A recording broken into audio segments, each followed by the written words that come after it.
In this episode of Live with GDPR, Tom Fox and Jonathan Armstrong are joined by Matt Kelly and Jonathan Marks to take a look at the NIS II directive. I'm going to talk a little bit about the NIS II directive.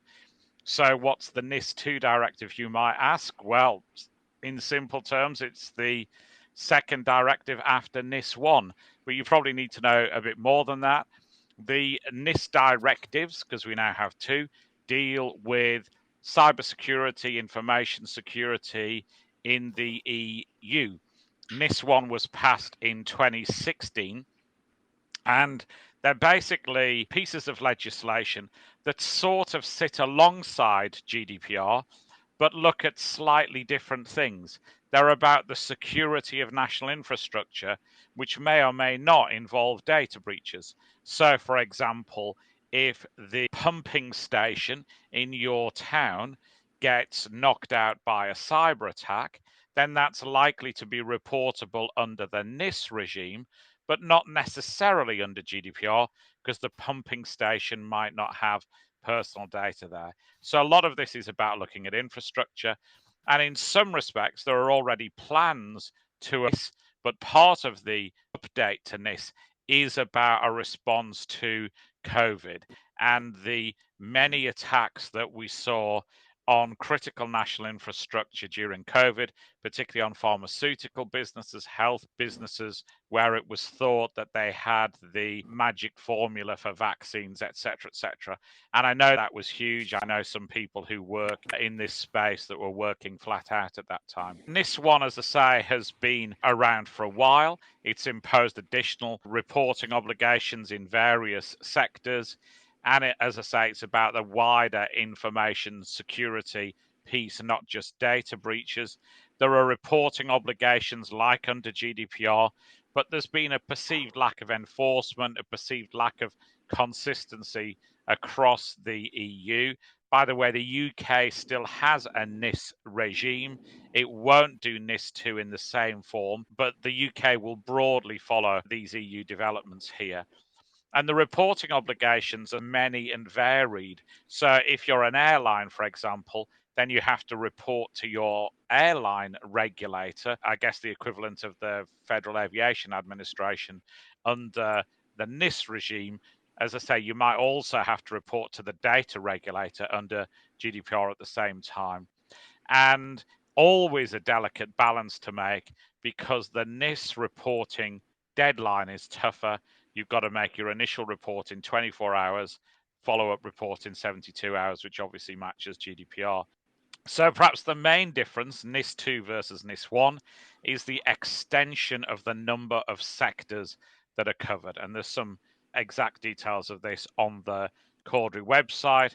But basically, it's going to be things like healthcare, digital service providers, wastewater providers, some type of product manufacturers, postal and courier services.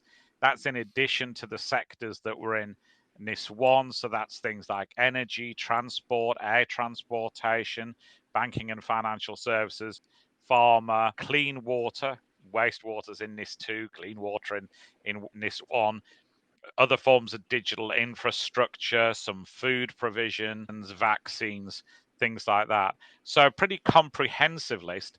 And we've obviously extended the definition of what national infrastructure is. And I think that's probably realistic, isn't it? Things that weren't super essential to us in 2016, so some forms of data distribution, are more critical to us in 2023 than they were in 2016. So in some respects, NIS II versus NIS I is a sign of how the world has become even more dependent on technology, and how nation states and other attackers are determined to try and effectively resort to warfare by unfair means. And in response to Matt's question, the reporting obligation is generally to the regulator that regulates your industry. So if you're an airline, you're reporting to the airline regulator. If you're a regulated water provider, then you're reporting to the water regulator, etc., etc. And the exact reporting lines are left to each country within the EU. This isn't prescribed by Brussels at an EU level, every country within the EU has to introduce its own scheme, its own reporting obligations, and set up systems in those regulators to receive reports, but also in some cases to share them across the EU. The original plan for NIS, the original version, was to have a central reporting hub based in Greece, where all vulnerabilities would be reported to this one hub. I happen to be involved in the consultation exercise for NIS I. One of the points that I and many others said is putting all of Europe's vulnerabilities into one box and trusting it to one underfunded organization in Greece is not a great idea. Because if I'm a nation state actor, instead of having to compromise, for example, 400 different entities to find vulnerabilities, I only have to get one prize box. And thankfully, that those representations were listened to. So NIS is different. As I say, it does have these reporting requirements to different regulators in different places. Those regulators will assess how severe the incident is. And if it looks like an attack on Europe as a whole, then they'll share data with equivalent regulators in other countries as well. The obligations include on your supply chain. So if you're a food production business, for example, you're going to have to look at NIS reports throughout the supply chain. So again, a recognition that supply chain's critical to security and to safe operations for many businesses. It, as I say, includes reporting obligations within 24 hours. And there are fines which work a little bit like the GDPR fining regime. 2% of global annual revenue is the fine. And obviously, you can be fined under the NIS regime and under the GDPR regime for the same breach. So the idea is that in some circumstances, two regulators in parallel will investigate and they'll fine for different things. Theoretically, you could be up to 6, 7, 8% of revenue by the time you've had different regimes in place, like the EU regime versus the UK regime, etc., etc. So it's a directive, not a regulation. We could have a whole podcast on why that's a different thing, but it's not like GDPR, where it's a uniform law that is theoretically enforced the same across the EU. It's a direction to national governments to make a law that looks like this. They can add stuff to it as well, and many countries will.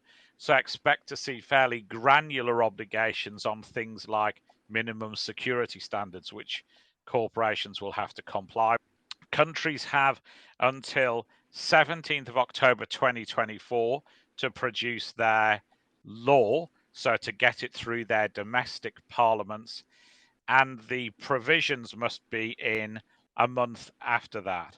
So the legislation itself, as I say, fall 2024, there's various obscure constitutional arguments on how some of the provisions could be regarded as in force now. Obviously, NIS I is already in law, and so some of these data breaches can be prosecuted under NIS I, and we're likely to see more concentration on NIS I now that the process of putting a NIS II has gone through. I suppose in some respects, nothing to do immediately for corporations except get ready, and they'll need to prepare, and they'll need to look at things like getting the right processes in place, rehearsing to make sure that they can do reports within 24 hours, making sure that their supply chain is connected, and doing training both for their own operations and for the supply chain on the need to identify issues quickly and possibly report. That's it in a nutshell. Jonathan Marks, you have a question for Jonathan Armstrong? Yeah, Jonathan, I'm just wondering, the NIS framework is just that. It's a framework, correct? And then I guess part two of this is that if it's really a guide for, it doesn't really address controls. So what would you recommend for somebody out there that's trying to follow the NIST framework as its guide, and then what complements that from? Yeah, good question, Jonathan. Maybe the first thing is to revolve some confusion. We're talking here about NIS NIS, which is similar but not the same as NIST NIST, i.e., the US cybersecurity rules. It's unfortunate that they've both got similar names. And whereas NIS can, in some respects, be prescriptive, you're right that NIS tends not to be. So the EU NIS isn't as prescriptive as US NIST can be. And I suppose it's similar in some respects to GDPR. Businesses have to take appropriate technical and organizational measures. I'm simplifying. And they have to do what they can to prevent attacks. In many cases, they're going to rely on advice from their own sector regulators. For example, if I'm in aviation, there in the UK, the Civil Aviation Authority, for example, have done some great work with some really well known, competent individuals to get out to the airline sector and say, this is what risk looks like, and this is what we expect you to do to prevent it. So it's left to industry regulators to do that. This is what we expect of you piece. In addition, you'd be expected to follow guidance given by certs as part of the EU cybersecurity regime. Each country has an incident response team which will give guidance and advice as well. And that might be, if you like, advice on current threats, or it might be more generic advice on security. As I said, the UK still has the NIS I regime. It will move to something that looks like NIS II, but it'll be called differently. And in the UK, we have advice from NCSC, National Cybersecurity Centre, which is an adjunct of GCHQ, which will issue advice from time to time, either generic or sector-based. That might be public, or it might be one-on-one. You might literally get NCSC approach you and recommend that you improve your cybersecurity in a defined area. But again, that varies country by country. There is a European security body called ENISA, which is setting some standards on an EU-wide basis. That's the outfit that's based in Greece. But there has been some concern in the past that they were somewhat under-resourced. Obviously, some of the funding from ENISA comes from the Greek government have had well-known, well-publicized other priorities, and then they're not, as I understand it, even most of their resources aren't even on the Greek mainland, so they've had all sorts of resourcing implications. ENISA hopefully will step up to the plate and take more of a lead role on some of these issues, but again, it relies on nation-state security services to contribute to the base of knowledge.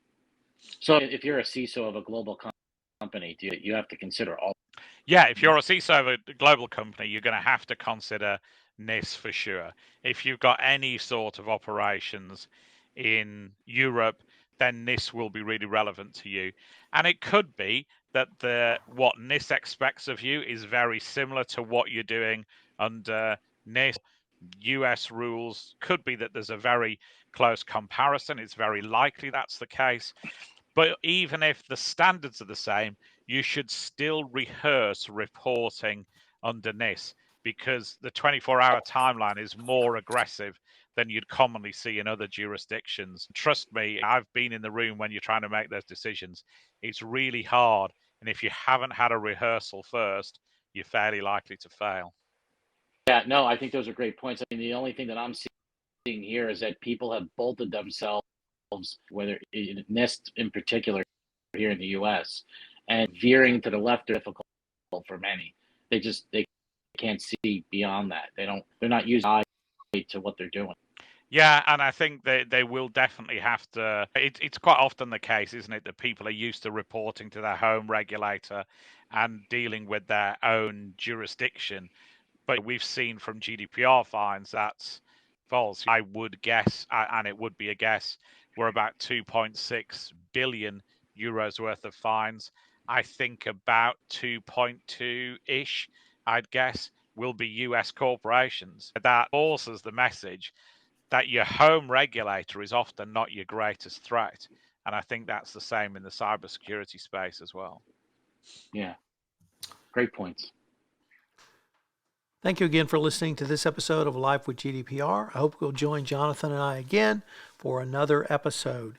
Life with GDPR, the award-winning Life with GDPR, is a production of the Compliance Podcast Network.